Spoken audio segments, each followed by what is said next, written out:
여러분, 밤하늘에서 별이 사라진다면 어떨 것 같으세요? 사실 별이 사라지는 게 아니라 엄청난 폭발을 일으키는 거예요. 이게 바로 초신성이라는 우주에서 가장 강력한 현상이죠. 초신성은 거대한 별의 마지막이거나 백색외성의 폭주 퓨전으로 발생해요. 원래 별은 중성자별이나 블랙홀이 되거나 완전히 사라지고요. 이게 진짜 무서운 거예요. 상상되세요? 초신성 폭발의 빛은 우리 은하 전체보다 밝을 수 있어요. 몇 주에서 몇 달 동안 그 빛이 계속 남아있다고요. 우리 은하에서는 평균 61년에 한 번 초신성이 터져요. 마지막 관측은 1604년 케플러의 초신성이었죠. 벌써 400년 넘게 기다리고 있는 셈이에요. 1987년엔 우리 은하 위성인 대마젤란원에서 초신성이 나타났어요. 여기서 소름 돋는 부분이 나와요. 매년 수천 개의 초신성이 먼 은하에서 관측되고 있죠. 초신성은 두 가지 방식으로 폭발해요. 백색외성이 갑자기 핵융합을 재점하거나 거대한 별의 핵이 붕괴하는 방식이죠. 특히 백색외성은 짝별에서 물질을 끌어모으다 터져버려요. 거대한 별은 핵이 자체 중력을 버티지 못할 때 무너지고요. 우주는 아름답지만 동시에 엄청나게 파괴적이에요. 우리가 얼마나 작은 존재인지 다시 한번 느끼게 되네요. 믿기 힘들겠지만 인류가 50년 만에 다시 달로 돌아간대요. 바로 아르테미스 프로그램이라는 엄청난 계획 덕분이죠. 2017년 미국 정부 정책으로 공식 시작된 이 계획의 목표는 1972년 아폴로 17호 이후 다시 달에 사람을 보내는 거예요. 50년 만에 달 귀환이라니 상상이 되시나요? 가장 중요한 건 달에 연구기지를 건설하는 거래요. 이 기지가 화성 탐사의 전초 기지가 되는 거죠. 기술은 과거 취소된 컨스텔레이션 프로그램에서 가져왔어요. 오리온 우주선과 SLS 로켓 부스터가 핵심이죠. 솔직히 이 거대한 로켓이 발사되는 걸 보면 소름 돋을 거예요. 달 주위에는 루나 게이트웨이라는 우주정거장도 지어져요. 마치 우주시대의 중간 기착지 같은 역할이죠. 민간 기업들도 이 계획에 참여하고 있어요. 이 모든 협력은 아르테미스 협정으로 묶여있죠. 여기서 제가 진짜 무서운 부분을 알게 됐어요. 인류는 왜 이렇게 필사적으로 달과 화성을 가려 할까요? 혹시 지구에 무슨 일이 생길 걸 대비하는 건 아닐까요? 우리가 모르는 거대한 위협이 다가오고 있는 건 아닐지. 이런 생각을 하니 우주가 아름다우면서도 너무 무섭게 느껴져요. 우리는 과연 이 우주에서 어떤 존재일까요? 여러분은 어떻게 생각하세요? 우주 탐사의 시작은 우리가 생각하는 것보다 훨씬 더 오래전 일이에요. 1962년 인류는 무인 탐사선을 금성으로 보냈죠. 이름은 마리너 2호, 지구를 떠나 금성으로 향했습니다. 인류 최초로 다른 행성에서 성공적으로 보고를 보낸 기록이죠. 원래 큰 로켓을 쓰려다 개발 문제로 작은 로켓을 사용해야 했어요.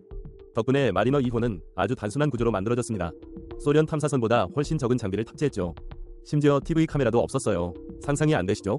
1962년 8월 27일 케이프 커네버럴에서 발사되었고 그해 12월 14일 금성 34,000km까지 접근했어요. 아슬아슬한 거리에서 금성의 비밀을 파헤친 거죠. 마리너 2호는 육각형 본체에 태양 전지판이 달려있었고 여러 과학 장비를 탑재했어요. 여기서 소름 돋는 부분이 나옵니다. 온도, 미세 운석, 태양 플라스마 등을 측정했죠. 이 모든 것이 60년도 더 전에 이루어진 일이에요. 믿어지시나요?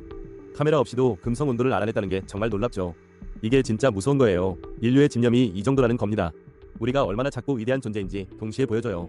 마리너 2호는 우주 탐사의 역사를 새로 쓴 개척자였어요. 이 작은 탐사선이 우주의 무한한 가능성을 알려준 거죠. 최초 여성 우주인 발렌티나 테레시코바를 아세요? 1963년 그녀는 인류 최초로 여성으로서 우주로 날아올랐어요. 26세 어린 나이에 혼자 우주선을 조종했죠. 48번 지구를 돌며 거의 3일간 우주에 머물렀습니다. 놀랍게도 그녀는 유일하게 단독 우주 비행을 한 여성이에요. 그 당시 우주 프로그램의 마지막 생존자이기도 하죠. 우주에 간 여성 중 가장 어리다는 기록도 가지고 있습니다. 우주 가기 전 그녀는 평범한 직장인이자 아마추어 스카이다이버였어요. 진짜 무섭죠? 상상이나 되세요? 갑자기 공군에 들어가 우주 비행 훈련을 받게 된 거예요. 우주 비행 후에도 여정은 끝나지 않았습니다. 1969년 여성 우주인 그룹 해체 후에도 그녀는 강사로 남았어요. 다시 우주 비행 자격을 얻었지만 다시는 우주로 가지 못했죠. 1997년 공군 소장으로 전역했어요. 정말 대단하죠? 여기서 소름 돋는 부분이 나와요. 그녀는 소련 공산당 핵심 인물이었죠. 최고 소비에트 상임위원회 의원 등 여러 정치 직책을 맡았어요. 소련 붕괴 후에도 정치 활동을 계속했습니다. 우주에서 정치까지 그녀의 삶은 경이로움 그 자체예요. 이것이 바로 인간 의지가 만든 경이로운 역사입니다. 우리는 과연 또 다른 테레시코바를 만날 수 있을까요? 우주 시작의 비밀 곧 풀릴지도 몰라요. 나사의 스페렉스 망원경이 답을 찾을 거예요. 이름부터 우주 역사, 제2은하와 얼음 탐사선을 의미하죠. 4억 5천만 개 은하를 스캔한다니 놀랍죠? 적외선으로 우주 전체를 샅샅이 뒤질 거예요. 2019년 나사의 다음 임무로 당당히 선택됐어요. 경쟁 미션 제치고 뽑혔으니 정말 대단하죠? 2025년 3월 12일 펠컨 9 로켓에 실려 발사됐습니다. 켈텍 제임스 복 박사님이 이 모든 걸 이끌고 있어요. 우주 초기 은하 형성 비밀을 밝혀낼 거예요. 제2은하와 시대, 우주가 다시 빛을 찾은 경이로운 순간이죠. 외계 행성의 물이나 생명체 흔적도 찾을지도 몰라요. 우리가 아는 우주의 시작이 바뀔 수도 있다니 소름 돋죠? 작은 우리가 이런 거대한 비밀을 파헤치다니. 상상 못한 존재의 흔적을 발견할 수도 있습니다. 우주가 생각보다 훨씬 넓을 수도 있다는 사실 정말 소름 돋죠? 우리만 있는 게 아닐 거란 상상 섬뜩하지 않나요? 스페렉스 데이터가 우리의 존재론적 질문을 던질 거예요. 우리는 어디서 왔고 어디로 가고 있을까요? 우주는 아름답지만 동시에 압도적인 미스터리 그 자체예요. 우리가 모르는 태양의 얼굴이 150만 km 밖에서 관측되고 있어요. 지구에서 150만 km, 상상이 안 되시죠? 달까지 거리의 약 4배예요. 이 거대한 임무의 이름은 아디티아 L1이에요. 인도 우주연구기구 ISRO가 개발한 최초의 태양 관측 위성이죠. 태양 대기와 자기 폭풍을 연구하는 코로나그래피 우주선이에요. L1 지점은 지구와 태양 사이의 완벽한 중력 균형점이죠. 여기서 소름 돋는 부분이 나와요. 이 지점에선 태양을 항상 볼 수 있어요. 프로젝트를 이끄는 분은 니가르 샤지 박사님입니다. 2023년 9월 2일 PSLV CO-17 로켓에 실려 발사되었어요. 거의 1시간 뒤 목표 궤도에 성공적으로 진입했습니다. 그리고 2024년 1월 6일 마침내 L1 지점에 안착했어요. 이게 진짜 무서운 거예요. 태양 활동은 지구 환경에 직접 영향을 줘요. 강력한 태양 폭풍은 위성과 통신망을 마비시킬 수 있죠. 아디티아 L1은 이런 위협을 미리 감지하고 알려줄 수 있어요. 인류의 기술이 태양의 거대한 힘에 맞서는 순간입니다. 이 작은 우주선이 우리 모두를 보호하는 방패가 되는 거죠. 우주는 아름답지만 동시에 예측 불가능한 위험으로 가득해요. 우리의 작은 지구가 얼마나 연약한지 다시 한번 깨닫게 됩니다. 태양의 비밀을 밝히는 아디티아 L1이 여정 계속 지켜봐주세요. 우리는 우주 앞에서 얼마나 겸손해야 할까요? 우주엔 상상을 초월하는 이야기가 많죠. PROBA V 위성도 그중 하나예요. 이름처럼 지구 식생 관찰이 임무였고요. 2013년 발사되어 예상 수명은 5년에서 최대 5년이었죠. 과학자들은 충분하다 생각했고 임무는 계획대로 진행됐어요. 그런데 여기서 소름 돋는 일이 생겨요. 위성이 수명을 넘어버린 겁니다.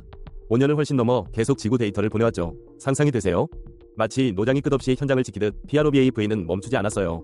이게 진짜 무서운 거예요. 우리가 예측한 한계를 넘어서는 존재가 있다는 거죠. 우리 기술이 스스로 진화할 수 있다는 신호일까요? 지구 식생 변화 추적 임무는 여전히 중요했지만 이 위성은 그 이상을 해냈어요. 예상치 못한 선물처럼요. 마치 난 아직 할 일이 남았어라고 외치는 것 같았죠. 우리가 보낸 기계가 예상을 뛰어넘는 건 경이롭지만 동시에 통제 불가능한 부분이 있다는 걸 보여줘요. 지구 기후 변화가 계속될 때 위성은 묵묵히 데이터를 보냈죠. 수명을 다한 위성이 계속 작동하는 기이한 현상. 이게 바로 우주예요. 아무도 이 위성이 언제까지 버틸지 몰랐어요. 예측 불가능한 우주처럼요. 어쩌면 작은 인공위성 하나가 우주의 비밀을 품고 있었는지도 모르죠. 결국 PROBA V는 2019년 임무를 마쳤지만 그 이야기는 끝나지 않았어요. 우주가 우리에게 던지는 질문. 너희는 정말 모든 걸 알고 있다고 생각하니? 아포스트로피. 여러분, 우주정거장 미르에 대해 들어보셨나요? 이게 진짜 무서운 거죠. 15년 동안이나 우주에 있었다니요. 소련이 1986년에 시작해서 러시아가 2001년까지 운영했어요.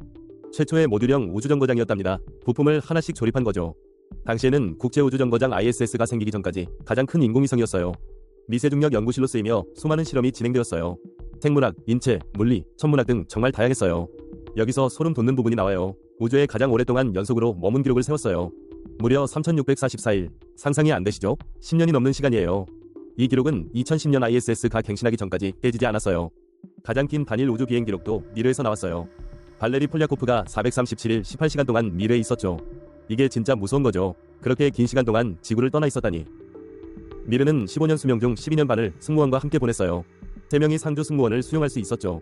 소련의 살류트 프로그램의 다음 단계였어요. 우주 정거장 개발에 진하였죠. 우주에서의 영구적인 거주를 위한 기술 개발이 목표였어요. 인류의 우주에 대한 열망이 담긴 거대한 실험이었던 거죠. 미르 덕분에 우리가 지금 ISS를 가질 수 있게 된 거예요. 우주가 정말 아름답고도 무섭지 않나요? 밤하늘에서 가장 빛나는 별, 시리우스는 그리스어로 빛나는 또는 타오르는 이라는 뜻을 가졌습니다. 시리우스는 시각 등급 1, 46으로 다음으로 밝은 별인 카노푸스보다 거의 2배나 더 밝아요. 이 별은 사실 시리우스 A와 시리우스 B라는 두 개의 별로 이루어진 상성계입니다. 시리우스 A는 주계열성이고 시리우스 B는 희미한 백색 외성으로 이루어져 있죠. 이 두 별은 50년을 주기로 공전하며 서로 간의 거리는 끊임없이 변합니다. 최소 8, 2000문 단위에서 최대 31, 5000문 단위까지 거리가 벌어진다니 그 변화의 폭이 엄청나죠. 시리우스가 유난히 밝은 이유는 단순히 거대한 빛을 내는 것 외에 태양계와 매우 가깝기 때문입니다. 시리우스 시스템은 우리 태양계에서 불과 8, 6광년 떨어진 곳에 위치한 이웃이에요. 흥미로운 사실은 시리우스가 점차 우리 태양계에 더 가까워지고 있다는 점입니다. 앞으로 6만 년 동안 시리우스의 밝기는 계속 증가하여 더욱 눈부신 별이 될 거예요. 최고 밝기인 1, 68등급에 도달하면 현재보다 훨씬 더 밝아진 시리우스를 볼 수 있을 겁니다. 놀랍게도 거의 같은 시기에 시리우스는 남극성으로 그 역할을 하게 됩니다. 서기 66270년 시리우스는 남쪽 천구의 극점으로부터 6도 이내에 들어서게 되죠. 이 현상은 지구의 축 세차 운동과 시리우스 자체의 고유 운동으로 인해 발생합니다. 그때가 되면 시리우스는 남반구 하늘에서만 보이는 새로운 남극성이 될 것입니다. 하지만 이 황홀한 기간도 영원하지는 않습니다. 그 후 시리우스는 우리 태양계로부터 다시 멀어지기 시작할 거예요. 우리가 직접 이 모든 변화를 목격할 수는 없지만 우주의 시간 척도는 정말 경이롭죠. 시리우스는 점차 SSW 방향으로 움직이며 이러한 변화를 만들어냅니다. 우리는 이 거대한 우주의 한순간을 살고 있다는 것이 정말 놀랍지 않나요? 여러분, 짐 러벨이 2025년에 돌아가시고 나면 버즈 올드린이 살아있는 우주 비행사 중 가장 나이가 많다는 거 아세요? 이게 진짜 신기한 거예요. 인류의 달 착륙 역사를 그대로 살아낸 분이라는 거죠. 버즈 올드린은 닐 암스트롱 다음으로 달에 발을 디딘 두 번째 사람이에요. 상상이 안 되시죠? 달 표면을 걷는다는 게 어떤 기분일지. 그는 1969년 아폴로 11호의 달 착륙선 이글의 조종사였습니다. 그 전에 1966년 제미니 12호 임무에서는 무려 3번이 우주 유영을 했어요. 그리고 여기서 소름 돋는 부분이 나와요. 아폴로 11호 승무원 중 그가 유일한 생존자라는 사실. 닐 암스트롱은 2012년에, 마이클 콜린스는 2021년에 세상을 떠났어요. 그는 뉴저지 글렌 리지에서 태어나 웨스트포인트를 졸업한 수지였죠. 심지어 한국전쟁 때는 전투기 조종사로 66번이 전투 임무를 수행했어요. 미그-15 전투기 2대를 격추시키기까지 했습니다. 정말 대단하죠? MIT에서 우주비행학 박사 학위까지 땄는데 나사 최초의 박사 학위 소지자 우주비행사였어요. 그의 박사 논문 덕분에 닥터 랑데브라는 별명도 얻었답니다. 이 모든 경력을 거쳐 1969년 7월 21일 그는 달에 발을 내디뎠어요. 인류 역사상 가장 위대한 순간 중 하나였죠. 우리 모두에게 엄청난 영감을 주었습니다. 이런 분이 아직 우리 곁에 살아계시다는 게 정말 놀랍지 않나요?